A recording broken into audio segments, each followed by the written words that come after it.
எங்களுக்கு பல்வேறு தடைகளை வைத்து 51 விதிகள் இருக்கிறது என்று குறிப்பிட்டு எங்களை பணியாற்றக்கூடாது, வெளியே மக்களை சந்திக்கக்கூடாது என்ற தடைகள் இருக்கிறது. அந்த தடைகளை உடைத்தெறிந்துவிட்டு மக்களை சந்திப்பான். சந்திப்பது மட்டுமல்ல, நாளை தமிழகத்தை ஆளப் போகிறார் என்ற வரலாறு படைக்கப் போகிறார். அவருடைய சுற்றுப்பயணத்தை பொறுத்தவரையில் இன்றைக்கே ஆரம்பித்து விட்டார். உங்களுக்கு தெரியும், தொடர்ந்து சுற்றுப்பயணம் தொடர்ந்து நடைபெறும். நீங்கள் கவலைப்பட தேவையில்லை.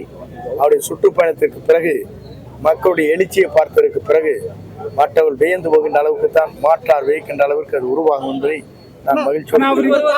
அவர் 2 தொகுதிகளில் போட்டியிட்டு திமுக விமர்சனம் பண்ணிட்டு இருக்காங்க, அதை எப்படி பாக்குறீங்க? என்னை பொறுத்தவரையில் இவர்களுக்கு மட்டுமல்ல, நம்முடைய புரட்சி தலைவர் 1990 தேர்தல் களத்தில் இருக்கின்ற போது பர்கூரிலும் காங்கேயத்திலும் 2 தொகுதியில் போட்டியிட்டார்கள். ஆகவே புதிய களத்தை காணுகிற போது எல்லோருக்கும் ஏதாவது குறைபாடுகள் இந்த இயக்க ஆட்சியால் ஏற்பட்டுவிடக் கூடாது என்கின்ற நோக்கத்தோடு தான் 2 இடங்களிலே போட்டியிடுவது வழக்கம்.